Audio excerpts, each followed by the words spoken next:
Why are the world's biggest tech companies, Apple, Samsung, and Microsoft, all making the same massive move?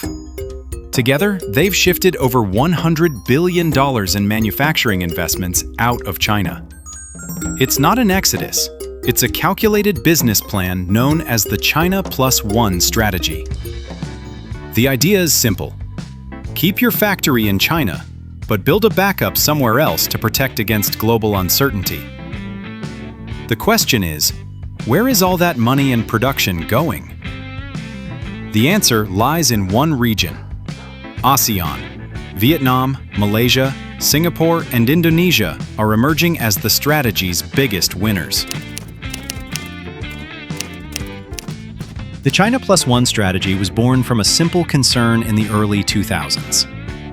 Don't put all your eggs in one basket. For decades, China was the world's factory, unmatched in its scale, cost, and infrastructure. But that calculation completely changed in 2018. When the US-China trade war erupted, Washington imposed tariffs of up to 25% on over $300 billion worth of electronics and machinery. Suddenly, producing AirPods in China for the American market became 25% more expensive. Add to that the COVID-19 lockdowns that paralyzed the port of Shanghai, and escalating tech sanctions. And diversification was no longer an option. It was a corporate necessity for survival. Companies from Apple to Samsung accelerated their plans, and ASEAN emerged as the most logical destination.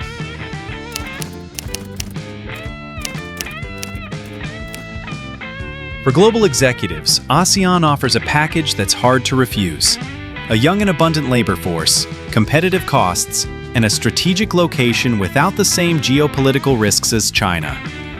Just look at Vietnam. The country has become a magnet for electronics producers. Samsung alone has invested over $20 billion there and now manufactures more than 50% of its global smartphones in the country. Apple's primary supplier Foxconn has also injected over $3 billion to build new assembly plants for MacBooks and iPads in Bokjeong province. Meanwhile, Malaysia has quietly solidified its position as a semiconductor giant. You might not realize it, but 13% of all global chip assembly and testing happens here. Companies like Intel just committed a $7 billion investment to expand their advanced facilities in Penang. And then there's Indonesia, which holds the trump card for the future of the auto industry. With the world's largest nickel reserves, a vital component for EV batteries, Indonesia has attracted over $30 billion in investments from global battery giants like LG and CATL to build an end-to-end EV battery ecosystem, from mine to car. This isn't about garment factories anymore. This is the high-tech supply chain.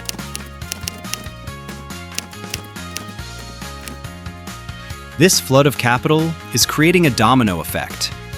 Vietnam, for example, saw its electronics exports skyrocket from $47 billion in 2015 to over $114 billion by 2023, more than doubling in less than a decade. This opportunity extends beyond the megafactories.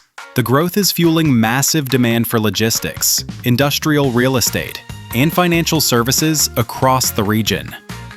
Most importantly, ASEAN is no longer seen as just a low-cost substitute.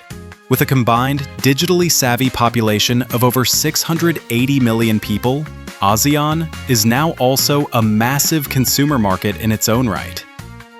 Companies are moving to ASEAN not just to make their products, but to sell them. It's a long-term bet on one of the fastest-growing regions on the planet.